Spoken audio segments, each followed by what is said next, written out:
Hold with strong. కొన్ని విషయాలను మనము గట్టిగా పట్టుకోవలసినటువంటి పరిస్థితుల్లో మనము ఉన్నాము. ఏంటి రోజు మెసేజ్? కొన్ని విషయాలను మనము చాలా గట్టిగా పట్టుకోవలసినటువంటి పరిస్థితుల్లో ఉన్నాము. కొన్ని విషయాలను మనము చాలా ఈజీగా వదిలేస్తూ ఉంటాం. ఫర్ ఎగ్జాంపుల్, మనము మా పాప ఉంది, అమ్మాయిని నడిపిస్తూ ఉన్నానంటే నేను గట్టిగా పట్టుకోకుండా అలా లూజ్గా పట్టుకుంటే ఏమవుతుంది? జారి పడిపోతుంది. పడిపోతే ఏమవుతుంది? ఒక అపాయం అనేది అక్కడ పొంచి ఉంది. అంటే మనము ప్రతిరోజు మన జీవితంలో మనం ఎలా ఉండాలి? కొన్ని విషయాలను మనం జాగ్రత్తగా పట్టుకోవాలి, గట్టిగా పట్టుకోవాలి. నీ జీవితాంతం వాటిని నువ్వు పట్టుకోగలిగితే, జీవితాంతం వాటిని నువ్వు విడవకుండా ఉండగలిగితే, దేవుడు నీ జీవితంలో నీకు ఎన్నో ఆశీర్వాదాలను అనుగ్రహిస్తాడని దేవుడు వాక్యంలో చెప్తుంది. మనము అన్ని విషయాలు లోకంలో మనం చూస్తే ప్రతి విషయంలో ఏ పని చేసినా సరే జాగ్రత్త, ఆ అబ్బాయిని జాగ్రత్తగా చూసుకో. మన చేతికి ఎవరైనా ఒక గోల్డ్ గా చేతికి ఇచ్చారనుకో, గోల్డ్ షాప్ కి వెళ్ళే మనము ఆ గోల్డ్ చేతికి ఇచ్చినప్పుడు చెప్తాడు, సార్ జాగ్రత్తగా పట్టుకోండి, సార్ జాగ్రత్తగా చూడండి, కింద పడితే అది కనిపించదు, దానికి నువ్వే డబ్బులు కట్టాల్సి వస్తుంది. అంటే మనము నిర్లక్ష్యంగా పట్టుకుంటామా, జాగ్రత్తగా పట్టుకుంటామా? చాలా జాగ్రత్తగా పట్టుకొని ఇష్టం ఉంటే తీసుకుంటాం, లేదంటే ఆ ఓన్కి ఇచ్చేస్తాం, మా ముద్దకి. అంటే మనము జీవితంలో కొన్నిటిని మనము జాగ్రత్తగా చూసుకోవాల్సిన పరిస్థితుల్లో ఉన్నాము. ఎందుకనంటే ఇప్పుడు మనం ఎక్కడ చూసినా కరోనా మొదటి వేవ్, రెండో వేవ్, మూడో వేవ్ పడిపోయి ఇప్పుడు 4వ వేవ్తో మళ్ళా మన కంట్రీ కూడా వచ్చేసింది. ఇప్పుడు వాడికి 1700 కేసులు ఆల్రెడీ వచ్చేసాయి. చాలా జాగ్రత్తగా ఉండండి. ఇది వస్తే ఒక్కసారిగా మనిషిని చంపేస్తుంది. కాబట్టి మీరు చాలా జాగ్రత్తగా ఉండాల్సిన పరిస్థితిలో ఉంది అని గవర్నమెంట్ మనకి ముందుగానే సూచనలు అనేవి ఇస్తున్నారు. మాస్క్ అనేది జాగ్రత్తగా ధరించండి, దూరంగా డిస్టెన్స్ గా ఉండండి, శానిటైజర్ వాడండి. అంటే ఇవన్నీ ఎందుకు చెప్తున్నారు? ముందు జాగ్రత్తలు, ప్రికాషన్స్. ముందుగానే నువ్వు జాగ్రత్త పడితే వాటి గురించి నువ్వు దానికి రాకుండా దూరంగా ఉంటావు. దేవుడు కూడా కొన్ని విషయాలు మనకి, కొన్నిట్లో మనం చాలా జాగ్రత్తగా ఉండండి. ఇవి కానీ మీ జీవితాంతంలో మీరు జీవించేటువంటి సమయంలో వీటిని కానీ మీరు మర్చిపోయి గట్టిగా పట్టుకోకుండా ఏదో పట్టుకున్నామంటే పట్టుకున్నాం, ఏదో మనం ఉన్నామంటే ఉన్నామనంటే దేవుడు ఒక రోజు నిన్ను ఈ లోకంలో నుంచి పంపించడానికి కూడా దేవుడు ఇష్టపడతాడు.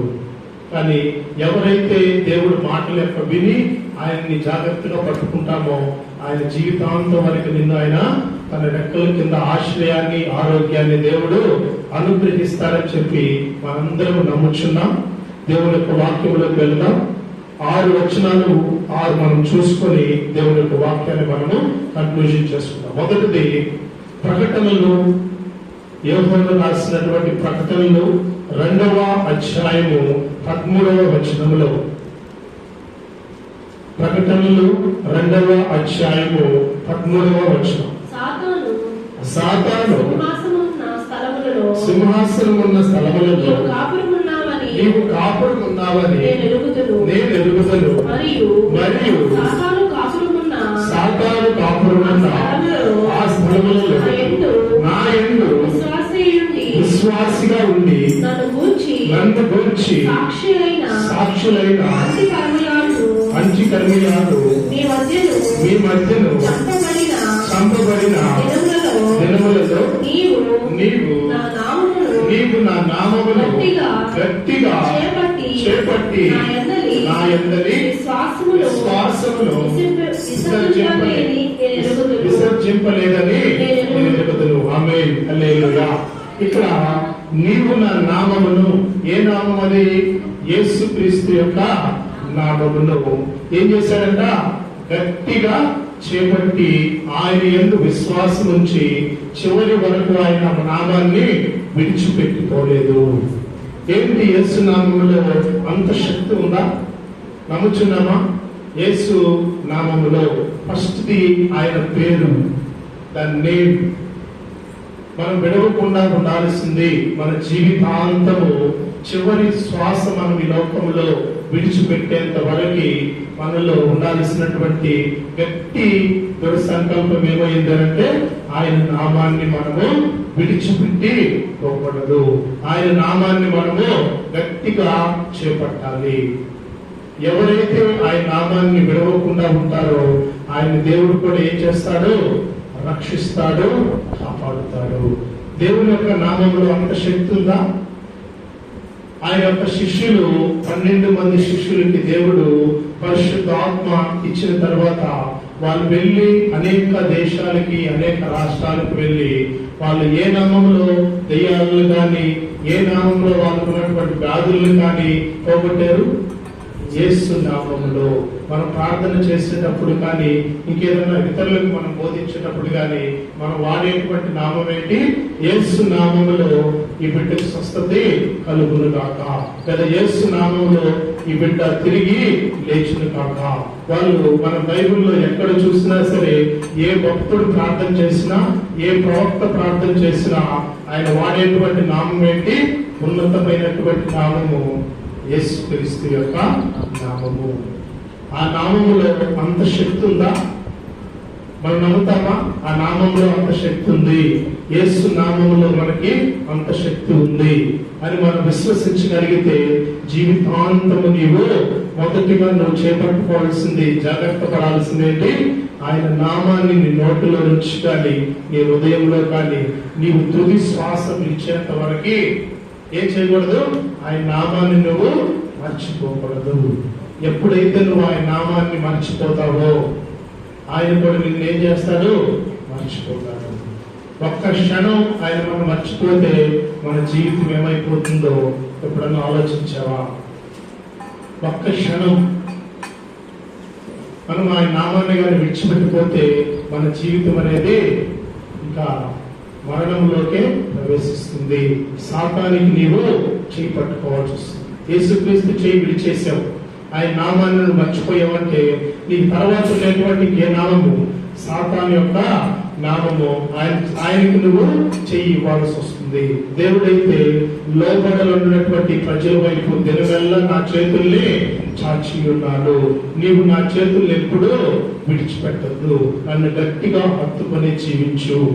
నీవు చివరి శ్వాస విడిచేంత వరకు నన్ను నువ్వు జాగ్రత్తగా పట్టుకొని జీవించు. నా నామాన్ని నీవు ఆరాధించు, నా నామాన్ని నీవు ధ్యానించు అని దేవుడు మనకి ఈ రోజు మనతో హెచ్చరిస్తున్నాడు. చాలా మంది చేసేటువంటి తప్పులు ఏంటో తెలుసా? ఆయన నామాన్ని ఉచ్చరిస్తున్నారు కానీ మనకు కావలసిన ప్రతిఫలం దొరకటంగానే మరలా ఆ నామాన్ని ఏం చేస్తున్నారు? మర్చిపోతున్నారు. ఆ నామంలో ఉన్నటువంటి శక్తిని వాళ్ళు విడిచిపెట్టిపోతున్నారు. మనం ఒకసారి బైబిల్ నుంచి చూద్దాము. దానియేలు గ్రంథములో, దానియేలు రాసినటువంటి అధ్యాయంలో 3వ అధ్యాయము 6వ వచనం ఒకసారి తీయగలరా? 3వ అధ్యాయము 6వ వచనం. ఎహెజ్కేలు తర్వాత ఉంటుంది. 3వ అధ్యాయము 6వ వచనం. సాగిలపడి నమస్కరింపబడిన వాడెవడో వాడు మండుచున్న అగ్నిగుండంలో తక్షణమే వేయబడము. చాలు. ఆ పైన మనం చూస్తే తర్వాత అదే విధంగా 3వ అధ్యాయం 26 వచనం కూడా ఒకసారి చదవగలరు. 26. అంతటా నెబుకద్నెజరు వేడిమి కలిగి మండుచున్న ఆ అగ్నిగుండము వాకిలి దగ్గరకు వచ్చి షద్రకు మెషకు అబేద్నెగోలారా మహోన్నతుడు దేవునికి సేవకులారా బయటకు వచ్చి నా యొద్దకు రండని పిలువగా షద్రకు మెషకు అబేద్నెగో ఆ అగ్నిగుండంలో బయటికి వచ్చి. చాలు. అదేవిధంగా 3:28 వచనంలో కూడా నెబుకద్నెజరు షద్రకు మెషకు అబేద్నెగోయు వీరి దేవుడు పూజార్హుడు, ఆయన తన దూతలను నంపి తను ఆశ్రయించిన దాసులను రక్షించను. 29వ వచనం ఒకసారి చదువు. కాగా నేను ఒక శాస్త్రం నియమించి ఉన్నాను. ఏదనగా ఈ విధముగా రక్షించుటకు సమర్థుడకు దేవుడు కాక మరి ఏ దేవుడునో లేడు. హల్లెలూయా, ఆమేన్. ఇక్కడ మనము దానియేలు గ్రంథం కూడా మనం చదివితే అక్కడ నెబుకద్నెజరు అనేటువంటి రాజును మనం అక్కడ చూస్తాం. ఆయన ఏం చేస్తాడంటే ఆ దేశంలో ఇలా షడ్రకు మెషకు అబేద్నెగోలు దానియేలు వీళ్ళు వచ్చిన తర్వాత వీళ్ళు ఆ దేశంలో ఒక కొత్త దేవుణ్ణి అక్కడ వాళ్ళు పరిచయం చేయడం అనేది చూస్తాం. వాళ్ళు దివారాత్రులు దేవుణ్ణి ధ్యానిస్తూనే ఉంటారు. ఆయన గురించి, ఆయన గొప్పతనం గురించి, ఆయన ఈ లోకానికి రావడానికి గొప్పతనం గురించి, ఈ లోకంలో ఆయన చేసిన పరిచర్య గురించి, అలా విధంగా కల్వరిగిరిలో ఆయన మన వరకు దారిపోసినటువంటి శిలువ త్యాగం గురించి ఆ ప్రాంతం అంతయు వాళ్ళు తిరిగి వాళ్ళు సువార్త బోధిస్తున్న సమయంలో అక్కడ ఉన్నటువంటి కొంతమంది దేవుని నమ్మనటువంటి ప్రజలు ఒక శాసనాన్ని అక్కడ రాజు ద్వారా కలిగిస్తాడు. అది ఏంటో తెలుసా? ఆయన యొక్క విగ్రహాన్ని ఒక బంగారంతో చేయించి ఆ బంగారు విగ్రహాన్ని పెట్టి ఈ 4 రోజులు ఎవరి దేవుణ్ణి ఆరాధించకూడదు, ఎవరిని పూజించకూడదు. ఈ యొక్క దేవుడే నెబుకద్నెజరే దేవుడు ఈ రాజ్యానికి. ఈయనకే ప్రతి ఒక్కరు వచ్చి నమస్కరించి పూజించాలి. ఇది తప్పక ఏ దేవుణ్ణి నమస్కరించినా, ఏ దేవుడు నువ్వు పూజించినా సరే మండుచున్నటువంటి అగ్నిగుండంలో వేసి చంపేయండి అనే ఒక శాసనం అనేది రాజు ద్వారా ఆ దేశం మొత్తము వెళ్ళటం అనేది మనం చూస్తాం. కానీ ఆ యొక్క దానికి, ఆ శాసనానికి షడ్రకు మెషకు అబేద్నెగోలు దానియేలు ఏమన్నా దేవుడి నామాన్ని చేయి విడిచారా? ఇది మేము చేయము, లేదా ఇది మీరు చంపేస్తారు కాబట్టి అగ్నిగుండంలో వేశారు కాబట్టి మేము ఆ నామాన్ని మర్చిపోతాము, మేము ఆ నామాన్ని గట్టిగా పట్టుకో వదిలేస్తాము, మీరు చెప్పినట్టుగా మేము నడుచుకుంటామని చెప్పారా? ఒకవేళ మా దేవుడు మమ్మల్ని రక్షించకుండా సరే మేము ఈ బంగారు ప్రతిమకు నమస్కారము చేయము. ఇటువంటి విశ్వాసం ఒక్కసారి చూడండి. దేవుణ్ణి వాళ్ళు ఏం చేశారట? విశ్వసించారు, దేవుణ్ణి వాళ్ళు నమ్మారు, ఆయన ప్రేమను వాళ్ళు గ్రహించారు. కనుక మేము ఈ లోకంలో హతసాక్షులుగా చనిపోతాం, దేవుని కొరకు మేము చనిపోవడానికి కూడా సిద్ధపాటు అవుతాం. కానీ ఈ బంగారు ప్రతిమకి, ఈ యొక్క మోగ జీవానికి, మాటలు రానటువంటి జీవికి, వెళ్ళలేనటువంటి విగ్రహానికి మేము మా తలలో నుంచి నమస్కారం చేయము అనేటువంటి దృఢ సంకల్పం. నీ దేవుని చేయి మాత్రం మేము ఎప్పుడూ విడిచిపెట్టము. ఆయన మేమెప్పుడు మా జీవితాంతం ఆ చేయిని మేము గట్టిగానే పట్టుకుంటాం, కానీ మేము ఎప్పుడు విడిచేటువంటి దేవుడు కావు. కానీ వాళ్ళు అక్కడ ఉన్నటువంటి వాళ్ళు ఏం చేశారు? ఆయన ప్రతిమించలేదు కాబట్టి వాళ్ళ ఇంటికి వెళ్ళారు. యథావిధిగా వాళ్ళు ఆ యొక్క తూర్పు తట్టు తిరిగి ప్రార్థన చేస్తూనే ఉన్నారు. దాన్ని చూసినటువంటి వాళ్ళు తిరిగి రాజుకు చెప్పటంగానే రాజుగారు వాళ్ళందరినీ అగ్నిగుండంలో ఏం చేశారట? వేసేశారు. కానీ అగ్నిగుండంలో వేసినటువంటి వాళ్ళ కంటే బయట ఉన్నటువంటి నెబుకద్నెజరుకే ఎక్కువ ఏం కలిగింది? శ్రమలు అనేవి కలిగాయి. ఒకవేళ వాళ్ళు చనిపోయి ఉంటారా? వాళ్ళు అప్పుడే మాడి మసైపోయి ఉంటారా? దేవుడు నమ్ముకుంటున్నారు, వాళ్ళు ఎంతో విశ్వాసంతో జీవిస్తున్నారని చెప్పి ఇంకా పెద్దలకుండానే ఉండగా వెళ్ళి అక్కడికి వెళ్ళి ఆయన వాళ్ళు ఏ మాటలు పలుకుతున్నారో ఒక్కసారి చూడండి. అక్కడ 3వ అధ్యాయము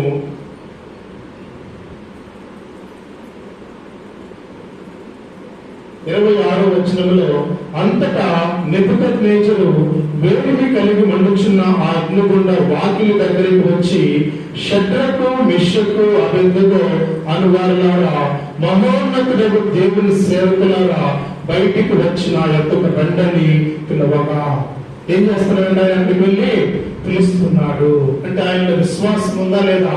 ఒకవేళ ఆయన ముందర ఎంతో మందిని శిక్షించుండొచ్చు. ఒకవేళ మనమే చూస్తాం, బాగా మండుచున్నటువంటి ఒక అగ్నిలో ఒక వ్యక్తిని మనం దోసేస్తే ఆ వ్యక్తి చనిపోతాడా? అలాగే ఉంటాడా? ఒక సెకండ్ లో మనము చనిపోతాం. ఎందుకంటే ఈ శరీరం మొత్తము వేడికి కరిగిపోతుంది. లోపల ఉన్నటువంటి రక్తం కానీ, చర్మం కానీ, ఎముకలు కానీ ఇవన్నీ ఈజీగా ఆ యొక్క మంటలో కరిగిపోయేటువంటి స్వభావం కలిగేటువంటిది. కానీ అక్కడ ఉన్నటువంటి పరిస్థితుల్లో వాళ్ళ దేవుణ్ణి చేయి విడిచిపెట్టలేదు చివరి వరకు.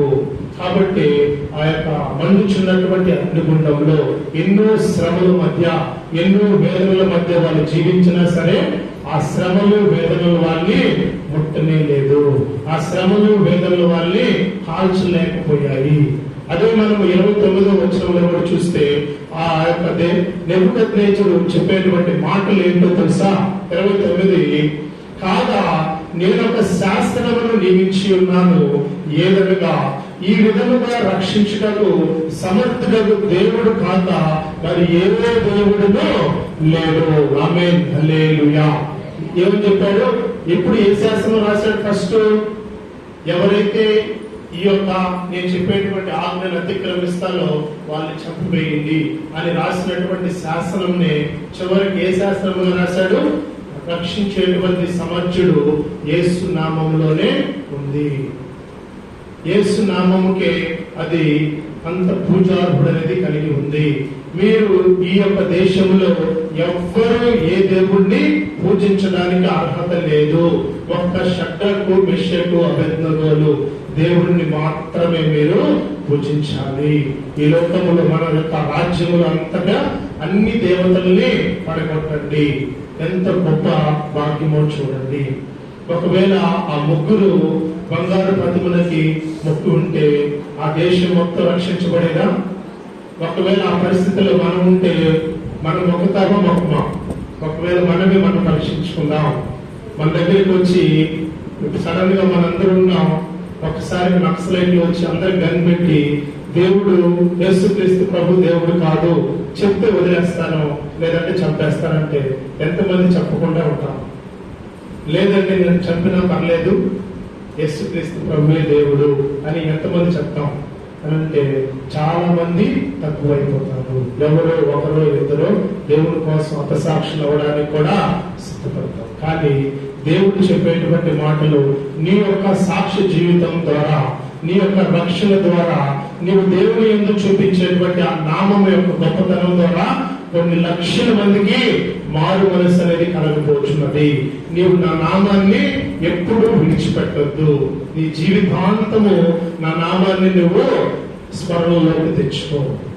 అంతే కదా. దేవుని యొక్క పాట కూడా ఒకటి ఉంది, యేసయ్య నామంలో శక్తి ఉన్నదయ్యా, యేసయ్య నామంలో శక్తి ఉన్నదయ్యా, నమ్మితే చాలు పొందుకుంటావు శక్తి, నమ్మితే చాలు పొందుకుంటావు శక్తి, యేసయ్య నామంలో శక్తి ఉన్నదయ్యా, యేసయ్య నామంలో శక్తి ఉన్నదయ్యా, పాపాలను జయించే శక్తి కలిగిన యేసయ్య నామం, పాపాలను విడిపించే శక్తి కలిగిన యేసయ్య నామం, యేసయ్య నామంలో శక్తి ఉన్నదయ్యా, యేసయ్య నామంలో శక్తి ఉన్నదయ్యా. యేసయ్య నామంలో ఎంత శక్తి ఉందంటే అది ఊహ అందనటువంటి శక్తి. నువ్వు ఏదైనా ప్రార్థిస్తున్నావు అంటే అది యేసు నామంలో జరుగును కాక. నువ్వు ఏం ప్రార్థించినా సరే, నీకు ఏం కావాలన్నా సరే ఏ నామంలో అడగాలి? యేసుక్రీస్తు నామంలో నువ్వు అడగలిగితే దేవుడు నిన్ను ఎప్పుడు నీ వెంట ఉండి నీకు కావాల్సిన అవసరతలు దేవుడు తెలుస్తాడా? తెలుస్తాడు. షడ్రకు, మెషకు, అబేద్నెగో ఒకసారి మనం జ్ఞాపకం చేసుకుంటే ఆ రాజ్యంలో దేవుడు అంటే యేసు నామం అంటే ఎరగనటువంటి ప్రజలు, యేసుక్రీస్తు అంటే తెలియనటువంటి ప్రజల దగ్గరికి వెళ్ళి తన ప్రాణాలను కూడా అర్పించడానికి ఇష్టపడ్డారు. తద్వారా ఆ రాజ్యం మొత్తం, దేశం మొత్తం ఏమైపోయింది? యేసు నామాన్ని ఎరగటం అనేది చూస్తున్నాం. ఈ ద్వారా నిన్ను నా ద్వారా కూడా దేవుడు మనందరి ద్వారా ఇంకా ఎన్నో అద్భుత కార్యాలు చేయాలని నిర్ణయించుకున్నాడు. నీవు చివరి వరకు ఆయన చేయి గట్టిగా పట్టుకోగలిగితే నీ ద్వారా ఎన్నో కార్యాలు దేవుడు చేయాలని నిర్ణయించుకున్నాడు. రెండవదిగా మనం చూస్తే తీతుకు రాసినటువంటి పత్రిక అపోస్తలుడైనటువంటి పౌలు గారు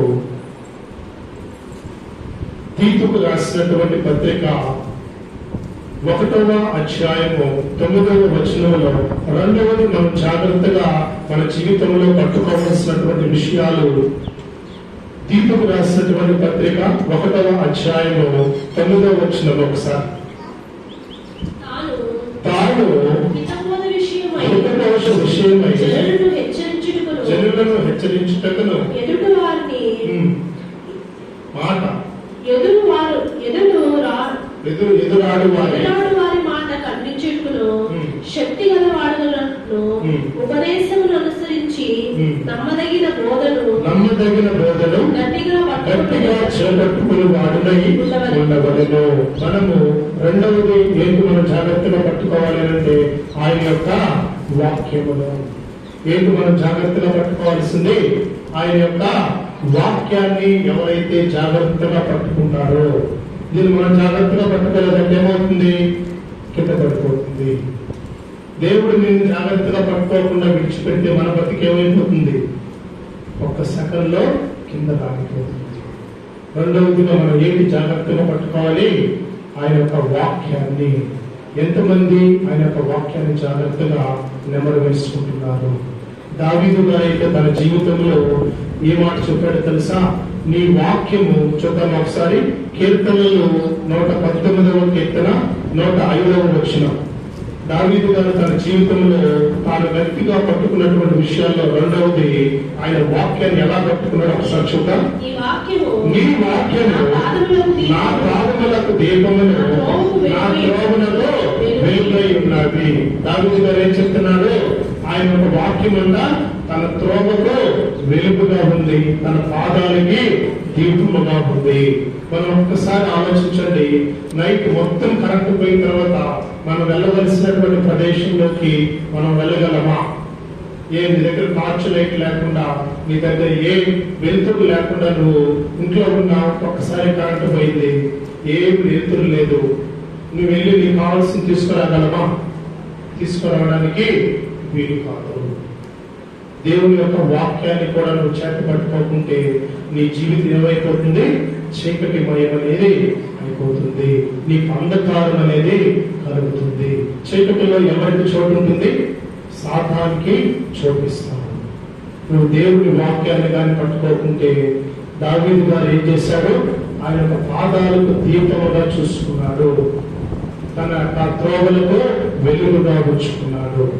మనం కూడా మన జీవితాల్లో దేవుని యొక్క వాక్యాన్ని ఎలా ఉంచుకోవాలి? మన త్రోవలకు వెలుగుగా ఉంచుకోవాలి. ఎందుకంటే ఒక్క సెకండ్ మనందరము, నేను చెప్పేది ఒక్కసారి చేయండి, అందరూ 2 నిమిషాలు కళ్ళు మూసుకుని ఒక్కసారి ఓపెన్ చేయండి. అందరూ ఒక్కసారి మన కళ్ళు అలాగా మూసుకుని మళ్ళీ అలాగే ఒక్కసారి కనబడి చూద్దాం. ఏమైంది? అలా కళ్ళు మూసుకోవటాన్ని ఈ ప్రపంచం అంతా ఏమైపోయింది? చీకటిమయం. మళ్ళా ఒక్కసారి ఓపెన్ చేయటమే ప్రపంచం అంతా వెలుగుమయం అనేది అయింది. దేవుని యొక్క వాక్యము కూడా మీ దగ్గర ఒక్క సెకండ్ లేకుండా ఉంటే నీ జీవితం ఏమైపోతుంది? చీకటిమయం అనేది అయిపోతుంది. ఇలా నువ్వు ఎక్కడికి వెళ్ళాలో, ఏ పని చేయాలో, నువ్వు ఎలా జీవించాలో, ఏమి నీకు త్రోవలేదు, అన్ని త్రోవలు మూసుకొని పోతాయి. అందుకోసమే దావీదు వాడు కూడా తన జీవితంలో ఇవన్నీ అనుభవించే చివరిగా అతనికి వచ్చినటువంటి కన్క్లూజన్ ఏంటో తెలుసా? నా పాదాలకు ఎప్పుడూ దీపముగా ఉండేసాయా, నేను నడిచే ప్రతి ప్రదేశంలో నీవు నాకు త్రోవగా ఉంటే, నీవు నాకు వెలుగుగా ఉంటే, నాకు నా జీవితంలో ఎటువంటి అంధకార శక్తులు అనేవి చోటు రాకుండా చేస్తాయి. ఏ సమయంలో ఆ యొక్క మాటలు రాశాడో తెలుసా? అడవిలో ఉంటూ తన కన్ను కొడికే తనను చంపివేస్తాడనే భయంతో ఎంతో శ్రమలు ఆయన మాటలు అనేది మనకు వినిపిస్తున్నాడు. కానీ మనకైతే ఎంతో ప్రశాంతంగా ఉదయకాల సమయంలో కూర్చొని చల్లగా మంచి ఫ్యాన్ కింద మంచి వాతావరణంలో కూర్చొని దేవుడి మాటలు మనకి వినిపిస్తున్నాడు. ఈ రోజు నీకు నేను కూడా నేర్చుకోవాల్సిన విషయాలు ఏంటో తెలుసా? మన పాదాలకు ఎప్పుడు ఎలా ఉంచుకోవాలనే వాక్యాన్ని వెలుగుగానే ఉంచుకోవాలి. నీ యొక్క త్రోవలకు ఎప్పుడైనాక ఆయన యొక్క శక్తిని, వాక్యాన్ని మనం ఉంచుకుంటేనే, ఆయన వాక్యము అంటే దేవుడు నీకు తోడుగా ఉంటున్నా. ఎందుకంటే ఆయన వాక్యాన్ని మనం చదువుతున్నాము అంటే ఎవరితో మాట్లాడుతున్నట్టు? దేవునితో, మనం యేసుక్రీస్తు ప్రభు గారితో మాట్లాడుతున్నట్టే. నువ్వు ఒకరోజు ఆయనతో మాట్లాడకుండా ఉండిపోతే, ఒకరోజంతా నువ్వు ఆయనతో పలకరించకుండా, ఆయన్ని పరామర్శించకుండా ఉండిపోతే, ఆయన నిన్ను ఒకవేళ మర్చిపోతే, ఒక పాట కూడా ఉంది, మనం ఆయన మర్చినా మనకున్నా సరే ఆయన మనం ఎప్పుడూ గుర్తు పెట్టుకునే ఉంటాడు. నేను నిన్ను మర్చినా నీవు నన్ను మర్చిపోయేటువంటి దేవుడు కావు. మనం ప్రతి క్షణము మనం కొంత బిజీలో పడిపోయి మర్చిపోతామేమో, అది దేవుడు కనుపాపని, మన కనుపాప ఎలా కాపాడుకుంటూ ఉంటుందో అలా దేవుడు ఎప్పుడు నిన్ను కాపాడుకుంటూనే ఉంటాడు. ఏం చేస్తే? ఆయన యొక్క వాక్యాన్ని నువ్వు గట్టిగా పట్టుకోగలిగితే. అపోస్తులైనటువంటి పౌలు గారు తీతుకు కూడా ఒక మెసేజ్ గా ఇచ్చినాడు. అక్కడ ఉన్నటువంటి ప్రజలందరూ, ఆ సంఘంలో ఉన్న ప్రజలు ఎలా ఉన్నారు అంటే, దేవుని యొక్క వాక్యాన్ని చదువుతున్నారు, దేవుని యొక్క మాటలు వింటున్నారు, కానీ దేవుని యొక్క వాక్యానుసారమైనటువంటి జీవితం అనేది లేదు. వ్యభిచారం చేయకూడదు దేవుని యొక్క వాక్యంలో ఉంటే, వాక్యం చదువుతున్నారు కానీ పరాయి స్త్రీలతో వ్యభిచారం చేస్తూనే ఉన్నారు. మీరు దొంగతనం చేయకూడదు బోధిస్తూ ఉంటే, వాక్యాన్ని వింటున్నారు కానీ బయటికి వెళ్ళి దొంగతనం చేస్తూనే ఉన్నారు. ఈ కండిషన్ లో ఉన్నటువంటి ఆ సంఘానికి అపోస్తలుడైనటువంటి పౌలు గారు ఆ సంఘంలో ఉన్న ప్రజలకి ఈ విధంగా ఉద్దేశించి రాస్తూ ఉన్నాడు. ఈ రోజు మనము కూడా మన పరిస్థితులు ఎలా ఉన్నాయి? అయ్యా, నేను నా జీవితాంతం నేను నీ యొక్క చేయి పట్టుకొని నీ సిలువ చాటును నేను జీవిస్తానయ్యా. నా యొక్క త్రోవలకు నాకు ఎప్పుడు వెలుగుగా నీవు జీవించయ్యా. నా పాదాలకు ఎప్పుడు దీపముగానే ఉంచయ్యా. నా దీపం ఎప్పుడు వెలుగుచూనే ఉండాలి, 10 మందికి నేను వెలుగిస్తూ ఉండాలి. నీ వాక్యమే నా దీపములకు వెలుగు. సో రెండవదిగా మనం చూసాము. మూడవదిగా మనం చూస్తే, మూడవదిగా మనము హెబ్రీయులకు రాసినటువంటి పత్రిక అపోస్తలుడైనటువంటి పౌలు గారు 10వ అధ్యాయము 23వ వచనం. హెబ్రీయులకు రాసినటువంటి పత్రిక 10వ అధ్యాయం 23వ వచనంలో మూడవదిగా మనం చేపట్టాల్సినటువంటి గట్టిగా వాగ్దానము చేసిన వాడు నమ్మదగిన వాడు కనుక మన నిరీక్షణ విషయమై మనం ఒప్పుకున్నది నిశ్చలముగా పట్టుకుందుము. ఏం పట్టుకోవాలంటే మనం మూడవదిగా నిరీక్షణతో జీవించటం. ఎలా జీవించాలంట? నిరీక్షణ. హిందువులకి క్రిస్టియానిటీకి ఉన్నటువంటి భేదం ఇదొక్కటేదు.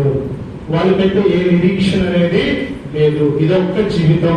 కాబట్టి ఈ జీవితాన్ని మనము ఆనందించాలి, తినాలి, తాగాలి, సుఖించాలి. తర్వాత జీవితం ఉందో లేదో మనకు తెలియదు.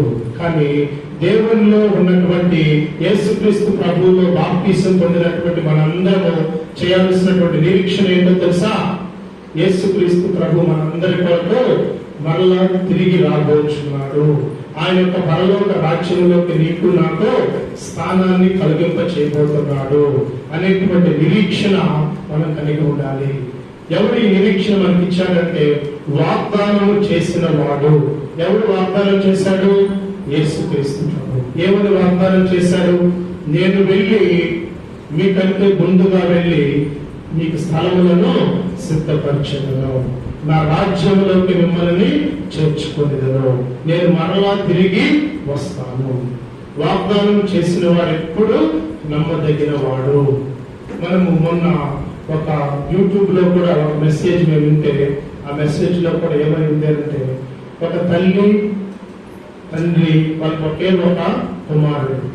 తన తండ్రి అబ్బాయి 20 years లో ఉన్నప్పుడు వాళ్ళ నాన్నగారు చనిపోయారు. వాళ్ళ అమ్మ ఆ అబ్బాయి ఇద్దరు జీవిస్తూ ఉన్నారు. ఆ అబ్బాయికి మ్యారేజ్ అయింది, ఒక బాబు పుట్టారు. కానీ ఇంట్లో కొన్ని సమస్యల వల్ల వాళ్ళ మమ్మీని ఇంట్లో నుంచి పంపించాలి, బయటికి పంపించాలని చెప్పి వాళ్ళు వాళ్ళ మమ్మీని బండిలో ఎక్కించుకున్నాడు. ఎక్కడికి వెళ్తామా అంటే ఒక దగ్గరికి వెళ్ళేస్తుంటారా, చిన్న పని ఉందని చెప్పి బండిలో ఎక్కించుకొని ఒక దూరంగా ఒక 20 కిలోమీటర్ల దూరంగా తీసుకెళ్లి దింపేసి, నువ్వు ఇక్కడే కూర్చోండు, నేను ఒక 10 నిమిషాల తర్వాత మరలా వచ్చి నేను తీసుకెళ్తాను. ఆమె ఏజ్ ఎంత ఉంటుంది అప్పుడు? 50 సంవత్సరాల నుంచి 60 సంవత్సరాలు. పెద్ద ముసలాంగా ఉంది. తీసుకొచ్చి అక్కడ కూర్చోబెట్టాడు. ఆ అబ్బాయి వెళ్ళిపోయాడు. ఇప్పుడు ఆ నిరీక్షణ ఏంటి? నా కొడుకు 10 నిమిషాల తర్వాత మరలా వచ్చి నన్ను ఎక్కించుకొని మరలా మన ఇంటికి తీసుకెళ్తాడు. 2 గంటలు కరెక్ట్ కూర్చోబెట్టాడు. 3 అయింది, 4 అయింది, 5 అయింది. అక్కడున్న వాళ్ళందరూ పాటు వెళ్తూ ఉన్నారు. ఆ మాత్రము తినేదానికి తిండి లేదు, తాగడానికి నీళ్ళు లేదు, కూర్చోనే ఉంది. వాడు కొడుకు వస్తాడని సాయంత్రం 5, 6, 7 అయింది. కొంతమంది అక్కడ ఉన్న వాళ్ళు వచ్చి, ఏమో ఇక్కడ కూర్చోన్నాం, మేము ఉదయం నుంచి గమనిస్తూనే ఉన్నాం, ఏమైంది అంటే మా కొడుకు ఇప్పుడే వస్తానని వదిలిపెట్టిపోయాడయ్యా. సరే మీ కొడుకు నెంబర్ ఏమైనా ఉందా, ఫోన్ చేస్తామంటే నాకు అవన్నీ తెలియదయ్యా అంటే, ఇంక ఫోన్ నెంబర్ లేకుండా ఏం చేస్తారు? సరే అడ్రస్ తెలుసా అని తీసుకెళ్ళి వదిలిపెడతామంటే, ఈ ఊరు కొత్త ఊరు నాకు తెలియదయ్యా అంటే అడ్రస్ తెలియదు, ఫోన్ నెంబర్ తెలియదు. అలాగే ఉండింది. ఇంకా వాళ్ళ కొడుకు కోసం వెయిట్ చేస్తూ ఒక రోజంతా అయింది, 2 రోజులు అయింది, 3 రోజులు అయింది. ఆమె అక్కడే చనిపోయింది. ఎలా ఉంటుంది పరిస్థితి? తన కొడుకు కోసం ఆమె నిరీక్షణ చేసింది. కానీ తన కొడుకు ఏమని వాగ్దానం చేశాడు? నేను మరలా వచ్చి నిన్ను తీసుకెళ్తాడు. కానీ అది నమ్మదగినటువంటి వాగ్దానమా? ఏ వాగ్దానం అది? స్వార్థంతో కూడుకున్నటువంటి వాగ్దానము. ఒకవేళ వాళ్ళ మమ్మీని తీసుకెళ్లి అనాథశాలను వదిలిపెట్టుంటే ఆ బతుకుండేదేమో. తీసుకొచ్చి నది రోడ్డులో ఒక పెంపుడు కుక్కని మనం ఎలా వదిలిపెడతామో అలా వదిలిపెట్టేసి తన దోవను తాను వెళ్ళిపోయాడు. కానీ ఇక్కడ వాక్యం చూడండి, నిరీక్షణ. అక్కడ మనం చూస్తే అపోస్తలుడైన పౌలు గారు హెబ్రీయులకు రాస్తూ అక్కడ ఉన్నటువంటి సంఘస్థులకు ఏమని చెప్పాడు? నమ్మదగినటువంటి మనకి వాగ్దానం చేసినటువంటి దేవుడు నమ్మదగినటువంటి దేవుడు. నీవు ప్రతిరోజు ఆయన చెయ్యి నువ్వు గట్టిగా పట్టుకుంటే నీకు ఎప్పుడు ఆయన యొక్క తోడు నీకు తోడుగా ఉంటుంది. ఆయన యొక్క ప్రేమ నిన్ను తోడుగా ఉంచుతాడు. నిన్ను కడవరికి యేసుక్రీస్తు ప్రభు నిన్ను ఆయన పరలోక రాజ్యంలోకి చేరుస్తాడు. ఒకవేళ కన్న కొడుకులు, ఒకవేళ మీ కూతురు కానీ, ఒకవేళ మీ బంధువులు కానీ నేను చూడకపోయినా సరే, నమ్మదగినటువంటి దేవుడి యొక్క నీడలోకి వస్తే దేవుడిని నీకు ఆదరణ, దేవుడి నీకు ఆనందమని కలుగు చేస్తాడు. ఈరోజు నిరీక్షణ దేవునిలో ఉన్నటువంటి మనందరికీ ఎందుకు ఇంత సంతోషము, ఆనందము అంటే ఆ యొక్క నిరీక్షనే. దేవుడు మనల్ని ఎప్పుడూ విడిచిపెట్టేటువంటి దేవుడు కాదు. ఎప్పుడూ దేవుడు మనతో తోడుగా ఉండేటువంటి దేవుడు. ఈ లోకమును నేను అందరూ విడిచిపెట్టినా సరే విడిచిపెట్టినటువంటి దేవుడు ఎవడు? మన యేసుక్రీస్తు ప్రభువు కాదు. కానీ ఆయన కోరుకునేది ఏంటో తెలుసా? నీవు నిశ్చయముగా పట్టుకుందువు. మనం నిశ్చయముగా ఏం చేయాలంటే ఆయన చేయి విడవకుండా గట్టిగా పట్టుకోవాలి. అందుకోసం కల్వరి గిరిలో కూడా ఆయన ఒక మాట కూడా చెప్తున్నాడు. ఏమంటుంది? ఏలి ఏలి లామా సబక్తామా, నా దేవా నన్నెందుకు చేయి విడిచితివి. ఎన్నో మాట అది? 4వ మాట. ఎవరు చెప్పారది? యేసుక్రీస్తు ప్రభు గారు ఇచ్చినటువంటి మాట ఏంటో తెలుసా? నా దేవా నన్నెందుకు చేయి విడిచావు. చివరి క్షణం వరకు ఏం చేస్తాడంటే యేసుక్రీస్తు ప్రభు తన తండ్రి చేయి విడిచాడా? విడిచిపెట్టలేదండి. ఎప్పుడు ఎలా పట్టుకున్నాడో గట్టిగానే పట్టుకొని ఉన్నాడు. అయ్యా నీవే నాకు దిక్కు, నేను ఈ లోకంలో ఎలా నడుచుకోవాలో, ఎలా జీవించాలో, ఎలా ప్రవర్తించాలో, ఎలా నడుచుకోవాలో ప్రతి ఒక్కటి నీవు నాకు మార్గాన్ని చూపించాయని చెప్పి తన తండ్రి చూపించినటువంటి మార్గంలోనే తన 32.5 సంవత్సరం వరకు జీవించి చివరికి తన చేయిని విడిపించుకొని తిరుగుగా ఆయన రాజ్యంలోకి వెళ్ళాడు. ఈ రోజు దేవుడు కూడా మనకి మార్గదర్శిగా నిలబడుతున్నాడు. చివరి వరకు తన తండ్రిని యేసుక్రీస్తు ప్రభు విడిచిపెట్టలేదు. కానీ దేవుడు మనల్ని కూడా ఏం కోరుకుంటున్నాడు? నీ చివరి శ్వాస విడిచేంత వరకు నా చెయ్యిని మీరు విడిచిపెట్టొద్దు. ఒకవేళ మీరు విడిచిపెడితే వెంటనే నీ చేయి పట్టుకునే దానికి సాతాను రెడీగా ఉన్నాడు. ఒకవేళ నువ్వు నా చేయి విడిచిపెడితే నీవు మరణంలోకి వెళ్తావు. ఒకవేళ నువ్వు నా చేయి విడిపెడితే నీ బ్రతికే ఒక పాపంలో కూరుకొని పోతుంది. అందుకోసం ఎప్పుడు దేవుడు మనము ఆయన యొక్క చెయ్యిని విడిచిపెట్టే వారముగా, సీమును మనం వదిలిపెట్టేటువంటి వారముగా ఉండకూడదు. ఒకవేళ ఉన్నావు అంటే ఈ లోకంలో నువ్వు కొంతమంది చేయి పట్టుకొని జీవించగలిగితే ఒకరోజు వాళ్ళు నిన్ను విడిచిపెట్టి వెళ్ళేటువంటి వారే. ఒకవేళ వారిని స్వార్థముతో నీకు చేయి పట్టుకుంటారు, స్వార్థముతో నిన్ను చివరి వరకు నడిపిస్తారు. కానీ దేవుడు చెప్పే మాటలు ఏంటో తెలుసా? వాగ్దానం చేసినటువంటి దేవుడు నమ్మదగినటువంటి దేవుడు. నమ్మొచ్చు ఆయన్ని? ఏ ఉద్దేశంతో నమ్మొచ్చు? ఇప్పుడు నేను ఇక్కడి నుంచి బండిలో మా ఇంటికి వెళ్ళాను, నేను పుత్తూరుకి క్షేమంగా వెళ్ళాను అని అంటే అది ఎవరి యొక్క కృప? యేసుక్రీస్తు. ఒక్క సెకండ్ ఆయన మర్చిపోతే మనం ఏమైపోతాం? నిన్నే పేపర్లో కూడా వేస్తున్నారు, తిరుపతి నుంచి ఒక ఫ్యామిలీ వస్తూ ఉండి వారి పిల్లలు ముంజికాయలు తిందాము అని అంటే ఆశపడి కారు అక్కడ ఆపి పక్కన తన భర్త, భార్య, ఒక ఇద్దరు పిల్లలు ముంజులు తింటూ ఉన్నారు. ఒక్కసారిగా టెప్పులో వచ్చి మొత్తం నలుగురిని గుద్దేసుకుంటూ వెళ్ళారు. ఫ్యామిలీ అక్కడే చనిపోయింది. అంటే బయట పరిస్థితులు ఎలా ఉన్నాయో చూడు. ఒకవేళ వాళ్ళు ఆకుండా ఉంటే వాళ్ళ ప్రాణాలు పోయేమో. ఒక్క సెకండ్ బయట పరిస్థితులు అతి భయంకరమైనటువంటి రోజుల్లో మనము జీవిస్తున్నాం. దేవుడు ఈ రోజుల్లో మనకి గుర్తు చేస్తున్నటువంటి మాట, నిరీక్షణతో నువ్వు జీవించు. ఏ సెకండ్ నీవు ఆయన నామాన్ని మర్చిపోయినా, ఆయన యొక్క నువ్వు వాక్యాన్ని మర్చిపోయినా, నిరీక్షణ కోల్పోయినా సరే నీ జీవితం అనేది ఎలా ఉంటుంది? అస్తవ్యస్తం అనేది అయిపోతుంది. ఇంకొకటి మనం చూద్దాము. 1వ తెస్సలోనికీయులకు రాసినటువంటి పత్రిక పౌలు గారు 1వ తెస్సలోనికీయులకు 5వ అధ్యాయము 21వ వచనం. 1వ తెస్సలోనికీయులకు 5వ అధ్యాయము 21వ వచనం. ప్రవచించుటను నిర్లక్ష్యం చేయకుడి, సమస్తమును పరీక్షించి మేలైన దానిని చేపట్టుడి. ఏం చెప్తున్నాడు దేవుడు? సమస్తాన్ని మనము పరీక్షించాలంట. పరీక్షించిన తర్వాత ఏది మేలైనదో దాన్ని నువ్వు చేపట్టాలి. ఏం చేస్తాం మనము? ఒక కూరగాయలు కొనడానికి మనం వెళ్ళామనుకో, ఆ వేసిన కూరగాయలన్నీ తీసుకుంటావా? ఒక్క నిమిషం ఉండు బాబు అని చెప్పి జాగ్రత్తగా ఏం చేస్తాం?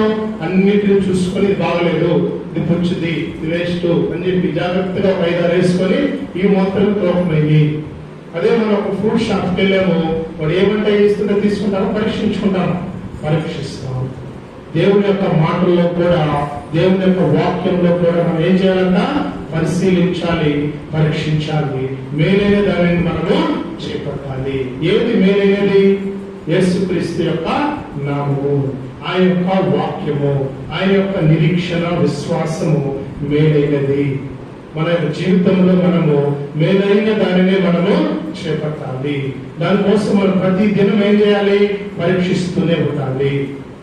ఈరోజు చాలా మంది మన యవ్వన జీవితంలో తన యొక్క జీవితాలని పాటు చేసుకుంటున్నారు అని అంటే అది మంచిదా, అది చెడుదా ఆలోచన లేనటువంటి పరిస్థితుల్లో వారు ఉన్నారు.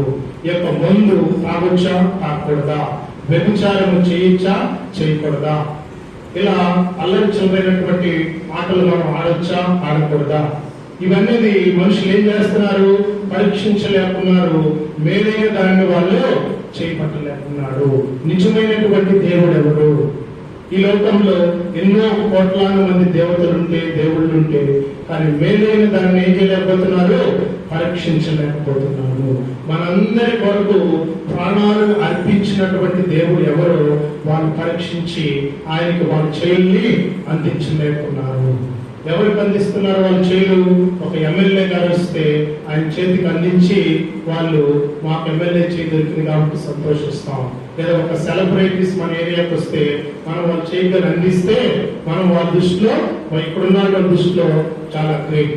కానీ ఎవరి చేయికి అందించలేకపోతున్నాము?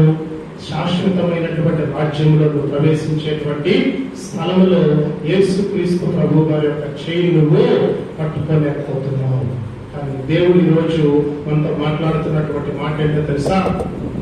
నీవు వేరైన దాన్ని పరీక్షించి పట్టుకో, గట్టిగా పట్టుకో. అది ఏది వేరైనది? యేసుక్రీస్తు ప్రభు యొక్క చెయ్యి, ఆయన యొక్క శిలువ, ఆయన యొక్క ప్రేమ. చివరిగా మనం చూస్తే ఎంతవరకు ఆయన చెయ్యిని మనం పట్టుకోవాలో ఒక్కసారి చూద్దాం. దేవుడు ఏ మాటలు చెప్పాడో ప్రకటనలో రాసినటువంటి, యోహాను రాసినటువంటి గ్రంథంలో ప్రకటనలో 2వ అధ్యాయము 25వ వచనంలో మనం ఒకసారి చూద్దాం. నేను వచ్చే వరకు నీకు కలిగి ఉన్న దానిని గట్టిగా పట్టుకున్నది. ఎప్పుడు వరకంట? ఆయన వచ్చే వరకు. ఎప్పుడు వస్తాడు చెప్పాడు? డేట్ ఏమన్నది యేసయ్య? నెక్స్ట్ మంత్ జూన్ లో 10వ తేదీన రాబోతున్నాను, మీరందరూ సిద్ధపాటు కలిగి ఉండండి అంటే ఈ రోజు నుంచే మనందరము ఉపవాస ప్రార్థనలు, మన జీవితంలో అన్ని మార్పులు కలిగి శ్రద్ధగా దేవుని యందు భయంతో ఉండి ఆ జూన్ 10వ తేదీ ఆయనతో పాటు అందరము వెళ్ళిపోతాం. కానీ దేవుడు చెప్పేది ఏంటో తెలుసా? దొంగ ఎప్పుడు వస్తాడో యజమానునికి కూడా తెలియదు. ఆ విధంగా నేను ఈ లోకంలోకి రాబోచున్నాను. నేను వచ్చే వరకు మీరందరూ సిద్ధపాటు కలిగి దేవుని యందు భయభక్తులతో నా చేయిని ఎవరైతే విడవకుండా పట్టుకుంటారో, నా చేయిని ఎవరైతే ఆయన యొక్క వాక్యాన్ని వింటారో, ఆయన యొక్క నామాన్ని కనపరుస్తారో, నిరీక్షణతో జీవిస్తారో, ఎవరైతే ఆయన యొక్క వచ్చే వరకు జాగ్రత్తగా తమ జీవితాన్ని నడకల్ని కాపాడుకుంటాడో, ఆనాడు యేసయ్య ఈ యొక్క బాప్టిజం ఇచ్చేటువంటి ముందర రోజుల్లో కూడా ఆయన చెప్పినటువంటి మాట ఏంటో తెలుసా? తండ్రి, నీ చేతికి నా ఆత్మను అప్పగించుకొచ్చున్నాను. ఆయన ఆత్మను దేవుని చేతిలో పెడుతున్నాడు. నా దేవా, నా దేవా, నన్ను ఎందుకు చేయవిచ్చావు? ఇప్పుడు వరకు నా చేయిని గట్టిగా పట్టుకున్నావు కదా, కానీ ఇప్పుడు ఎందుకు విడిచావు దేవా? ఈరోజు నీవు నేను కూడా ఈ చివరి క్షణాల్లో, చివరి దినాల్లో, అంత్య దినాల్లో మనము దేవుని యొక్క చేయిని విడిచిపెట్టేటువంటి వారముగా ఉండకూడదు. ఎప్పుడు ఎలా ఉండాలి అంటే కీర్తనలు 68వ అధ్యాయము 20వ వచనము, కీర్తనలు 68 20వ వచనం ఒకసారి చదవండి.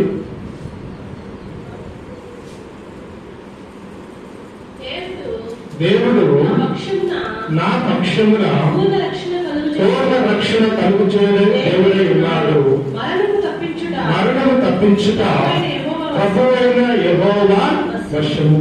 ఏం తప్పించే వశం అంట? మరణాన్ని తప్పించేటువంటి వశం ఎవరి చేతిలో ఉంది? యేసుక్రీస్తు ప్రభు చేతిలో ఉంది. మరణం వరకు మనం ఎలా ఉండాలి? అందరము శ్రద్ధగా భయభక్తులతో ఆ యొక్క బలంలో మనందరము కొన్ని క్షణాల్లో చేయబోతున్నాం. నీవు నేను మనం ఏం చేసుకోవాలంటే పరీక్షించుకొని మేలైన దానిని చేపట్టాలి. నీ ప్రాణాన్ని కాపాడేటువంటి శక్తి ఎవరికి ఉంది అంటే ఒక్క యేసుక్రీస్తు ప్రభు గారికి మాత్రమే ఉంది. ఆయన చేతికి మన చేతులు అందిద్దాం.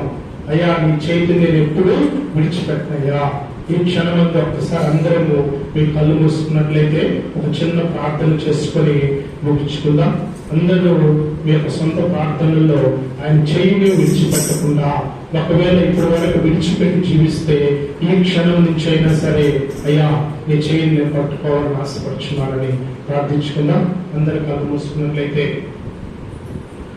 స్తుతికి పాత్రుడా, స్తోత్రార్హుడా, పరిశుద్ధుడా, జీవము గల తండ్రి, జీవాధిపతి యేసయ్యా, పరలోకమందు ఆసీనుడైన దేవా, నీకే వేలాది వందనాలు ప్రభువా. ఈ యొక్క ఉదయకాల సమయంలో పరిశుద్ధమైనటువంటి నీ సన్నిధిలో ప్రభువా, నీ వాక్యాన్ని చెప్పడానికి అర్హత లేనటువంటి నన్ను ఏర్పాటు చేసుకుని ప్రభువా యేసయ్యా, నీ వాక్యము ద్వారా నా ప్రభు బోరుగా మాట్లాడించి ప్రభువా యేసయ్యా, నీవిచ్చినటువంటి మాటలు ప్రభువా ఆయన యొక్క నీ యొక్క చేతిని, నీ యొక్క సిలువని మేము గట్టిగా పట్టుకుని జీవించేటువంటి వ్యక్తులుగా, జీవించేటువంటి విశ్వాసులుగా మేము జీవించాలని ఆశపడుచున్నాం దేవా. అయ్యా, మా ఆశను మీరు తృప్తిపరచు దేవా. నీవు చెప్పినటువంటి మాటలు మేము విని ఆ విధంగా నడుచుకునేటువంటి భాగ్యాన్ని మాకు అనుగ్రహించమని, నీ నామాన్ని మా జీవితాంతం వరకు మేము మర్చిపోయేటువంటి వారముగా కాకుండా దాన్ని ధ్యానించుకునేటువంటి వారముగా మేము జీవించాలి ప్రభువా. అదేవిధంగా నీ వాక్యము మేము ఎప్పుడు మర్చిపోయేటువంటి వారముగా కాకుండా జీవితాంతం పట్టుకునే శక్తిని మాకు అనుగ్రహించమని, దావీదు భక్తులైతే నా పాదములకు దీపము, నా యొక్క త్రోవలకు వెలుగు అని నీ వాక్యాన్ని ప్రభు చెప్పాడు ప్రభువా. మేమైతే ఎటువంటి సాక్షి జీవితం కలిగి ఉండాలో మాలో ప్రభు అటువంటి ప్రభావాన్ని, అటువంటి శక్తిని మాకు అందించు ప్రభువా. మాలో గొప్ప నిరీక్షణతో ఈ లోకంలో మేము జీవించే కృపని, భాగ్యాన్ని మాకు అందించుదేవా. అదేవిధంగా ప్రభువా యేసయ్యా, మంచి మేలైన దానిని మేము చేపట్టుకుని కృపను కూడా మాకు అందించమని, ఏది మేలైనది? యేసుక్రీస్తు యొక్క దగ్గరికి మేము చేరుట, యేసుక్రీస్తు యొక్క ప్రేమను మేము పొందుట, ఆయన యొక్క కృపలో మేము జీవించుట మేలైనది ప్రభువా యేసయ్యా. నీవు వచ్చే వరకు, చివరి వరకు, రెండవ రాకడ వరకు ప్రభువా మేమందరం ప్రభా సిద్ధపాటు కలిగి, మేమందరం ప్రభా యేసయ్యా నీ యొక్క ప్రభా రాజ్యంలో ప్రవేశించుటకు ఒక గొప్ప ప్రభా యేసయ్య నీ పోలికగా, గొప్ప ప్రభువా తేజు నక్షత్రములాగా వెలుగుచు ప్రభువా నీ కొరకు ఎదురు చూసేటువంటి కృపని, భాగ్యాన్ని మాకు అందించినప్పుడు, వీటన్నిటిని ప్రభా మేము తూచా తప్పకుండా నడుచుకున్నప్పుడు, నీవైతే కల్వరిగిరిలో ఏ విధంగా దేవా నా దేవా నన్ను ఎందుకు చేయి విడిచావు, చివరి వరకు తండ్రిని ఏ విధంగా హత్తుకొని నువ్వు జీవించావో, మేము కూడా ప్రభా నీకు మాదిరిగా ప్రభువా మేము ప్రభా చివరి శ్వాస వరకు నీకు చేయి విడవకుండా ప్రభా నీ చేయిని గట్టిగా పట్టుకుంటూ, ప్రభా నీ చేయిని, ప్రభా నీ పాదాన్ని గట్టిగా పట్టుకుంటూ, నీ సిలువని గట్టిగా పట్టుకుంటూ ప్రభువా ఈ లోకంలో మేము ప్రభువా యేసయ్యా అనేక మందికి ఆశీర్వాదకరముగా జీవించేటువంటి కృపని, భాగ్యాన్ని మాకు అందించమని, ఇంకో కొన్ని క్షణాల్లో ప్రభా నీ ప్రభు బలలో కూడా మేము చేయి వేస్తుండగా ప్రభువా అభాగ్యులను, అయోగ్యులను ప్రభా యేసయ్యా ఎన్నికలేనటువంటి మమ్మల్ని ప్రభువా, పాపములో కోరుకోపోయినటువంటి మమ్మల్ని ప్రభువా నీ పరిశుద్ధమైనటువంటి రక్తము చేత కడిగి ప్రభా మమ్మల్ని విమోచించి ప్రభా యేసయ్యా ప్రభా మమ్మల్ని పరిశుద్ధపరిచి ప్రభా నీ బలలో మేము చేయవేస్తుండగా, మేము తినేటువంటి ప్రభా రొట్టెలో, మేము తాగేటువంటి ద్రాక్ష రసములో నీకు సాదృశ్యమైనటువంటి శరీరాన్ని, రక్తాన్ని మేము తాగుచుండగా ప్రభువా ఆ విధంగా ప్రభా మేము చేపెట్టుకొని విడవకుండా ప్రభా జీవితాంతం వరకు నీ యొక్క సేవలో, నీ యొక్క ప్రభా యేసయ్య నామాన్ని మహింపరుస్తూ, నిన్ను ఆనందపరుస్తూ ప్రభువా నీకు సంతోషాన్ని కలిగిస్తూ జీవించే కృపని, భాగ్యాన్ని మాకు అందించమని, మా ప్రార్థనలో తప్పులుంటే క్షమించండి ప్రభువా. ఇక్కడికి వచ్చినటువంటి ప్రతి బిడ్డని దీవించి, వాక్యాన్ని వ్యర్థముగా పోనివ్వకుండా వాక్యాన్ని ప్రభా హృదయంలో భద్రపరుచుకొని నూరంతలుగా ఫలభరితం చేయమని మా కొరకై రానయ్యున్న యేసు అతి పరిశుద్ధమైన నామంలో అడిగి వేడుకొని ప్రార్థిస్తున్నాం తండ్రి, ఆమేన్. ఆమేన్. ప్రభు వందనాలు. మరి